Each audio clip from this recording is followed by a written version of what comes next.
நண்பர்களே, ஒரு கசப்பான உண்மையைச் சொல்லட்டுமா? ஒரு மனிதன் முடி வெண்மையாவதாலோ முகத்தில் சுருக்கங்கள் வருவதாலோ முதிர்ந்தவன் ஆகிவிடுவதில்லை. உண்மையில் அவன் கால்கள் ஒத்துழைக்க மறுக்கும் நாளில்தான் மனிதன் முதிர்ந்தவன் ஆகிறான். நீங்கள் ஒருபோதும் கவனித்திருக்கிறீர்களா? காலையில் தூங்கி எழுந்தவுடன் முதல் அடியை தரையில் வைக்கும் போதே குதிகாலில் ஒரு கூர்மையான வலி ஏற்படுகிறதா? அல்லது கொஞ்ச நேரம் நாற்காலியில் உட்கார்ந்துவிட்டு ஏழ முயற்சிக்கும் போது முழங்கால்களில் கை வைத்து ஆதரவு எடுத்துக்கொள்ள வேண்டிய நிலை வருகிறதா? அல்லது இரவில் ஆழ்ந்த தூக்கத்தில் திடீரென்று கால்பிடரியில் பயங்கரமான தசை இழுக்கல் ஏற்பட்டு அலறல் வருகிறதா? இந்த கேள்விகளில் ஒன்றுக்கு கூட உங்கள் பதில் ஆம் என்றால், இப்போது சற்று கவனமாக இருங்கள். இது சாதாரண சோர்வு அல்ல. உங்கள் உடலின் அடித்தளம், அதாவது உங்கள் கால்கள், இப்போது பலவீனமடையத் தொடங்கிவிட்டன என்பதற்கான அபாய மணி இது. ஆனால் பதற்றப்பட வேண்டாம். உங்களை பயமுறுத்த அல்ல, விழிப்புணர்வு அளிக்கத்தான் மவுண்ட் இன்ஸ்பயர்ட் உங்களை வரவேற்கிறது. இன்றைய இந்த வீடியோ உங்கள் வாழ்க்கையையே மாற்றக்கூடும். இன்று நான் உங்களுக்கு விலையுயர்ந்த மருந்துகளையோ ரசாயன சப்ளிமெண்ட்டுகளையோ சொல்லப்போவதில்லை. நாம் திரும்பிப் போகப் போவது நம் பழைய இந்திய சமையலறைக்குத்தான். அங்கே மறைந்திருக்கும் 8 அதிசயமான நாட்டுப்புற உணவுகள் பற்றி இன்று பேசப் போகிறோம். அவை 60 வயது கால்களுக்கு கூட 20 வயது உயிரை ஊட்டும் சக்தி கொண்டவை. ஆம், நீங்கள் சரியாகத்தான் கேட்டீர்கள். இந்த 8 விஷயங்களில் 8வது ஒன்றை நான் வீடியோவின் இறுதியில் சொல்வேன். அது என்னுடைய தனிப்பட்ட விருப்பமானதும் மருத்துவர்களாலும் உடனடி சக்தி அளிப்பதாக கருதப்படுவதும் தான்.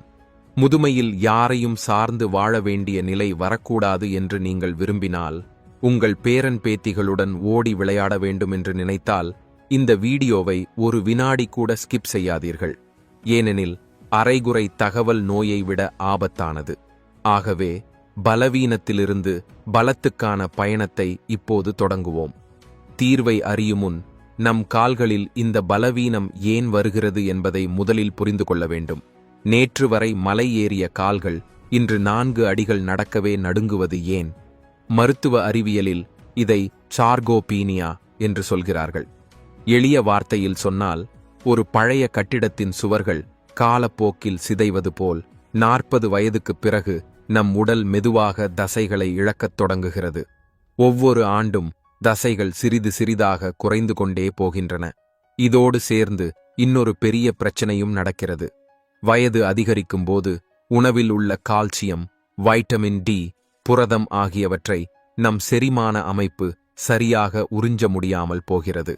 அதன் விளைவாக எலும்புகள் உள்ளிருந்து காலியாகத் தொடங்குகின்றன. நரம்புகள் சுருங்குகின்றன. நாம் என்ன செய்கிறோம்? வலிக்கான மாத்திரையை எடுத்துக்கொள்கிறோம். நண்பர்களே, வலி மாத்திரை அலாரத்தை மட்டும் நிறுத்தும், தீயை அணைக்காது. நம் உடல் என்ஜினுக்கு சரியான எரிபொருள் தேவை. நம் உடல் ஒரு அதிசயம். சரியான ஊட்டச்சத்து கிடைத்தால் 70 வயதிலும் கூட அது தன்னை தானே சரி செய்து கொள்ளும். ஆகவே உங்கள் கால்களை இரும்பு போல் வலுவாக்கும் அந்த 8 நாட்டுப்புற பொக்கிஷங்களை இப்போது வெளிச்சத்துக்கு கொண்டு வருவோம். மேலும் இந்த பொருட்களில் ஏதேனும் வாங்க வேண்டுமென்றால் அவற்றின் லிங்குகளை நான் டிஸ்கிரிப்ஷனில் கொடுத்து விடுவேன். வேறு எங்கும் தேடி அலைய வேண்டாம். நம் பட்டியலில் முதலில் வரும் பொருள் பழைய காலத்து மல்லர்கள் தங்கள் வேட்டிக்குள் கட்டிக்கொண்டு சென்றது. அது வறுத்த கடலை மற்றும் வெல்லம். இன்றைய இளைஞர்கள் ஜிம்முக்குப் போய் ஆயிரக்கணக்கில் செலவு செய்து புரதப் பொடிகளை குடிக்கிறார்கள். ஆனால் உண்மையான பலம் எங்கே இருக்கிறது என்பதை நம் முன்னோர்கள் அறிந்திருந்தார்கள். கடலையில் நிறைய புரதமும் நார்ச்சத்தும் உள்ளது. அது நேரடியாக சேதமடைந்த தசைகளை சரி செய்கிறது. வெல்லம் வெறும் இனிப்பல்ல, அது இரும்புச் சத்து நிறைந்த ஒரு களஞ்சியம். இந்த இரண்டையும் சேர்த்து சாப்பிட்டால் அற்புதம் நடக்கும். கால்களில் மயக்கம் அல்லது மின்மினுப்பு உணர்வு வருவதற்கு காரணம் அங்கு இரத்த ஓட்டம் சரியாக இல்லாததுதான். வெல்லம் சாப்பிடுவதால் ஹீமோகுளோபின் அதிகரித்து இரத்த ஓட்டம் வேகமாகும். நரம்புகளில் இரத்தம் ஓடத் தொடங்கினால் கால்களும் தானாக ஓடத் தொடங்கும். நீங்கள் அதிகமாக எதுவும் செய்ய வேண்டியதில்லை. தினமும் மாலை நேரத்தில் சிறிய பசி வந்தால் டீயுடன் ஆரோக்கியமற்ற பிஸ்கட் சாப்பிடுகிறீர்களே, அதை மாற்றுங்கள். ஒரு கைப்பிடி தோலுடன் வறுத்த கடலை, அதோடு ஒரு சிறிய துண்டு வெல்லம். நன்றாக மென்று சாப்பிடுங்கள். ஒரு வாரத்திற்குள் உங்கள் சோர்வு குறைந்து வருவதை உணர்வீர்கள். 2வது உணவு சாஸ்திரங்களில் தேவர்களின் உணவு என்று சொல்லப்படுவது. அது மக்கானா. எழுந்து உட்காரும்போது முழங்கால்களில் கடகட என்று சத்தம் வருகிறதா? அப்படியானால் உங்கள் மூட்டுகளில் இருக்கும் இயற்கையான எண்ணெய், அதாவது கிரீஸ், குறைந்துவிட்டது என்று அர்த்தம். இந்த பிரச்சினைக்கு மக்கானா ஒரு தீர்வு. அதில் கால்சியம் நிறைந்திருக்கிறது. மூத்தவர்களுக்கு இது சிறந்த ஸ்நாக். எளிதில் செரியும். கனமான உணவுகள் முதுமையில் செரியாது. ஆனால் மக்கானா வயிற்றை லேசாக வைத்துக்கொண்டு எலும்புகளை வலுப்படுத்தும். கச்சா மக்கானாவை சாப்பிட சிரமமாக இருக்கலாம். அதனால் ஒரு கடாயில் சிறிது சுத்தமான நெய் விட்டு ஒரு கைப்பிடி மக்கானாவை மிதமான தீயில் கரகரப்பாக வறுக்கவும். மேலே சிறிது கல் உப்பும் மிளகுத்தூளும் தூவிக்கொள்ளலாம். டிவி பார்க்கும்போது கூட இதை ஸ்நாக் போல சாப்பிடலாம். இது உங்கள் மூட்டு வலிகளை குறைப்பதோடு மட்டுமல்ல, முகத்தில் முதுமை சுருக்கங்கள் வருவதையும் தடுக்க உதவும். நண்பர்களே, மூன்றாவது உணவின் பெயரை கேட்டால் நீங்கள் சற்று ஆச்சரியப்படலாம். நவீனமாக ஆக வேண்டும் என்ற எண்ணத்தில் நாம் இதை மறந்துவிட்டோம். அது ராகி. சில இடங்களில் இதை நாச்சி அல்லது மடுவா என்றும் சொல்கிறார்கள். கோதுமை, அரிசியுடன் ஒப்பிடும்போது ராகியில் 10 மடங்கு அதிக கால்சியம் உள்ளது என்பதை அறிந்தால் நீங்கள் ஆச்சரியப்படுவீர்கள். ஆம், 10 மடங்கு. எலும்புகளின் அடர்த்தியை அதிகரிக்க உலகிலேயே மிகச் சுலபமான, மிக வலிமையான தானியம் இது. எலும்பு முறிவு அல்லது ஆஸ்டியோபோரோசிஸ் உள்ளவர்களுக்கு மருத்துவர்களே ராகி சாப்பிட பரிந்துரைக்கிறார்கள். மூத்தவர்களுக்கு பற்கள் தொடர்பான பிரச்சனைகள் இருப்பதால் கடினமான உணவுகளை சாப்பிட முடியாது. அப்படி இருந்தால் ராகி கஞ்சி செய்து குடிக்கலாம். அல்லது எளிய வழி, வீட்டில் பயன்படுத்தும் கோதுமை மாவில் ராகி மாவை கலந்து கொள்ளலாம். வாரத்தில் குறைந்தது 3 முறை ராகி ரொட்டி அல்லது ராகி தோசை சாப்பிடுங்கள். இது வயிற்றை குளிர்ச்சியாக வைத்துக்கொண்டு கால்களின் எலும்புகளை கல்லைப் போல வலுவாக்கும். 4வது சூப்பர் உணவு நம் வீட்டைச் சுற்றியே வளர்கிறது. ஆனால் அதற்கு நாம் மதிப்பளிப்பதில்லை. அது முருங்கை. வெளிநாட்டவர்கள் இதை மிராக்கிள் ட்ரீ என்று சொல்லி அதன் பொடியை ஆயிரக்கணக்கில் விற்பனை செய்கிறார்கள். ஆனால் நாம் இந்தியர்கள் இதை புறக்கணிக்கிறோம். முருங்கைக்காயில் பாலை விட 4 மடங்கு அதிக கால்சியமும் ஆரஞ்சைப் போல 7 மடங்கு அதிக வைட்டமின் சியும் உள்ளது. ஆயுர்வேதத்தில் இது இயற்கையான வலி நிவாரணி என்று கருதப்படுகிறது. மூட்டு வலி, கீல்வாதம் போன்ற பிரச்சனைகளில் இது மிகவும் பயனுள்ளதாகும். கால் வலி இருந்தாலோ, யூரிக் ஆசிட் அதிகரித்தாலோ அல்லது கால்களில் கடுமையான வீக்கம் ஏற்பட்டாலோ முருங்கை ஒரு அமிர்தம் போன்றது. முருங்கைக்காயை வைத்து குழம்போ அல்லது பொரியலோ செய்து சாப்பிடலாம். ஆனால் அதிகமான பயன் வேண்டுமென்றால் முருங்கை சூப் குடிப்பதே சிறந்தது. முருங்கை இலைகளையும் காய்களையும் தண்ணீரில் கொதிக்க வைத்து சிறிது உப்பு மசாலா சேர்த்து சூடாக குடிக்கவும். இந்த சூப் நரம்புகளில் ஏற்பட்ட அடைப்புகளை திறந்து உடலிலுள்ள வாயு தோஷத்தை வெளியேற்றிவிடும். 5வது உணவு உங்கள் மூளை மற்றும் நரம்புகளுக்கானது.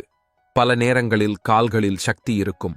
ஆனால் மூளையிலிருந்து கால்களுக்கு தகவல் கொண்டு செல்லும் நரம்புகள் பலவீனமடைந்துவிடும்.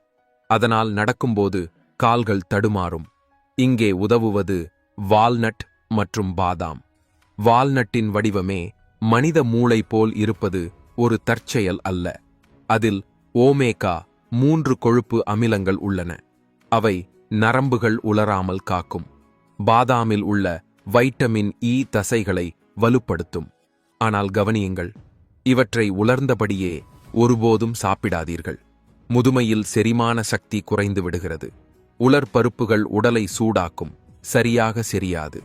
இரவு தூங்குவதற்கு முன் 2 வால்நட் பருப்புகளையும் 4 பாதாம்களையும் தண்ணீரில் ஊற வைக்கவும். காலையில் எழுந்ததும் பாதாமின் தோலை நீக்கி காலியான வயிற்றில் நன்றாக மென்று விழுதாகி சாப்பிடுங்கள். இது உங்கள் கால்களுக்கு மட்டுமல்ல, உங்கள் நினைவாற்றலுக்கும் உறுதியான கவசமாக இருக்கும். 6வது உணவு இன்றைய பலர் பயப்படும் ஒன்றுதான். அது சுத்தமான தேசி நெய். நெய் சாப்பிட்டால் கொலஸ்ட்ரால் அதிகரிக்கும், உடல் எடை கூடும் என்று பலர் நினைக்கிறார்கள்.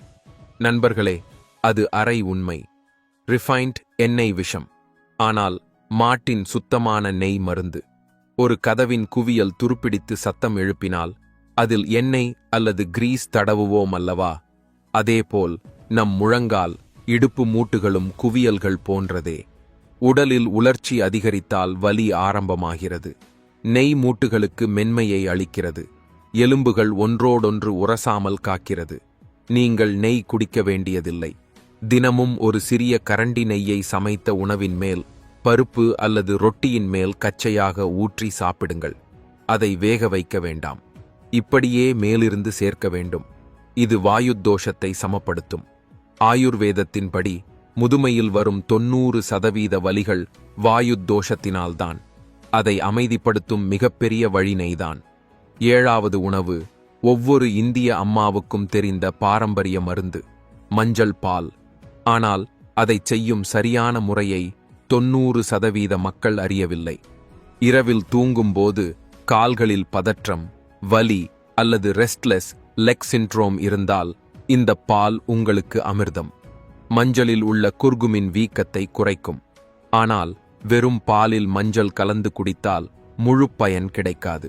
ஒரு கப் பாலை சூடாக்குங்கள். அதில் அரை கரண்டி மஞ்சள் சேர்க்கவும். இப்போது கவனமாக, அதில் ஒரு சிட்டிகை மிளகுத்தூளும் ஒரு சிறிய இலவங்கப்பட்டை துண்டும் சேர்க்க வேண்டும். ஏன் தெரியுமா? மஞ்சளின் சக்தியை உடலுக்குள் கொண்டு செல்லும் சாவி மிளகுதான். மிளகில்லாமல் மஞ்சளின் 90% பலன் வீணாகிவிடும். இதை தூங்குவதற்கு அரை மணி நேரத்திற்கு முன் குடியுங்கள். காலையில் நீங்கள் இவ்வளவு புத்துணர்ச்சியாக எழுந்திருப்பீர்கள் என்று உங்களுக்கே நம்ப முடியாது.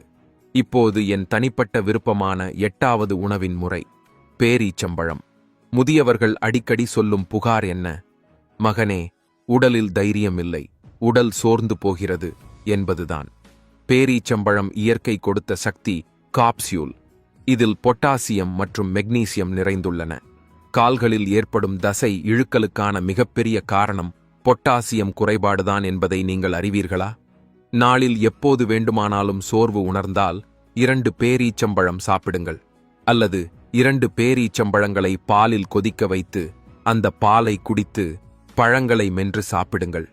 இது இரத்தக் குறையை நீக்கி தசைகளுக்கு உடனடி வலிமை தரும். நண்பர்களே, இந்த 8 உணவுகள் உங்கள் உடலுக்கான எரிபொருள். ஆனால் வண்டி பெட்ரோல் மட்டும் இருந்தால் ஓடாது. என்ஜினையும் இயக்க வேண்டும். இவற்றையெல்லாம் சாப்பிட்டுவிட்டு நாள் முழுவதும் படுக்கையிலேயே இருந்தால் எந்த பயனும் இல்லை. இந்த உணவுகளின் முழு பயனை பெற நீங்கள் 3 சிறிய விஷயங்களை கட்டாயம் செய்ய வேண்டும். முதல் விஷயம், சூரிய ஒளி. நீங்கள் எவ்வளவு கால்சியம் சாப்பிட்டாலும் உடலில் வைட்டமின் டி இல்லை என்றால் அது எலும்புகளில் சேராது. வைட்டமின் டி-க்கான ஒரே மூலமே சூரியன். தினமும் காலை மென்மையான வெயிலில் 15 முதல் 20 நிமிடம் உட்காருங்கள். அது உங்கள் எலும்புகளை சார்ஜ் செய்யும். 2வது, சரியான அளவு தண்ணீர். முதுமையில் தாகம் குறைந்து விடுகிறது. அதனால் பலர் தண்ணீர் குடிப்பதை மறந்து விடுகிறார்கள். நினைவில் வைத்துக் கொள்ளுங்கள், நம் தசைகள் 75% தண்ணீரால் ஆனவை. தண்ணீர் குறைந்தால் தசைகள் இறுகிவிடும். நாளெங்கும் சிறு சிறு அளவாக தண்ணீர் குடித்துக்கொண்டே இருங்கள். 3வது, லேசான உடற்பயிற்சி. ஒரு மந்திரத்தை நினைவில் வைத்துக் கொள்ளுங்கள். இயக்கம்தான் மென்மை. நீங்கள் நகர்ந்தால் மூட்டுகள் திறந்தே இருக்கும். நின்றுவிட்டால் துருப்பு பிடிக்கும். நான் ஜிம்முக்கு போகச் சொல்லவில்லை. காலை மாலை 15 நிமிடம் நடைப்பயிற்சி போதும். நடக்க முடியாவிட்டால் படுக்கையிலேயே உட்கார்ந்து கால் விரல்களை வட்டமாக சுழற்றுங்கள். உடலை எப்படியாவது அசைக்க வேண்டும். நண்பர்களே, முதுமை ஒரு நோய் அல்ல. அது வாழ்க்கையின் ஒரு கட்டம் மட்டுமே. அது ஒரு எண். உங்கள் மன உறுதி வலுவாக இருந்தால், உங்கள் எலும்புகள் இரும்பு போல இருந்தால், 80 வயதிலும் 20 வயது இளைஞனை மிஞ்சலாம். என் கைகளை கூப்பி உங்களிடம் ஒரு வேண்டுகோள். இன்றே இந்த 8 விஷயங்களில் எந்த 2 அல்லது 3ஐயாவது உங்கள் உணவில் சேர்க்கத் தொடங்குங்கள். வெறும் 7 நாட்கள். ஆம், உங்களுக்கு நீங்களே 7 நாட்கள் கொடுங்கள். படிக்கட்டில் ஏறும்போது உங்கள் மூச்சிலும் கால்வலியிலும் மாற்றம் ஏற்பட்டிருப்பதை உணர்வீர்கள். இப்போது நீங்கள் செய்ய வேண்டிய ஒரு சிறிய வேலை இருக்கிறது. Mount inspired. நாமெல்லாம் ஒரு குடும்பம். இதில் எதை நீங்கள் இன்று முதல் சாப்பிட ஆரம்பிக்கப் போகிறீர்கள் என்று கமெண்டில் சொல்லுங்கள். அல்லது உங்கள் பாட்டி, நாணி சொல்லிய கால்வலிக்கு உதவும் எந்த நாட்டுப்புற மருந்து உங்களுக்கு தெரிந்தால் அதைவும் எழுதுங்கள். உங்கள் ஒரு கருத்து இன்னொரு முதியவருக்கு உதவியாக இருக்கலாம். இந்த வீடியோ உங்களுக்கு பயனுள்ளதாக இருந்தது என்று நினைத்தால் அதை உங்களுக்குள் மட்டும் வைத்துக் கொள்ளாதீர்கள். உங்கள் பெற்றோர், தாத்தா பாட்டி அல்லது நண்பர்களின் வாட்ஸ்அப் குழுவில் கண்டிப்பாக பகிருங்கள். நல்லதை பகிர்ந்தால் அது பெருகும். மேலும் இப்படிப்பட்ட ஆரோக்கியம் சார்ந்த அறிவியல் மற்றும் நாட்டுப்புற வழிமுறைகளை தொடர்ந்து பெற விரும்பினால் இப்போதே மவுண்ட் இன்ஸ்பயர்ட் சேனலை சப்ஸ்கிரைப் செய்து அருகில் உள்ள பெல் ஐகானை அழுத்த மறக்காதீர்கள். ஆரோக்கியமாக இருங்கள், மகிழ்ச்சியாக இருங்கள், எப்போதும் ஊக்கத்துடன் இருங்கள். அடுத்த வீடியோவில் இன்னொரு புதிய தகவலுடன் சந்திப்போம். அதுவரை ஜெய் ஹிந்த்.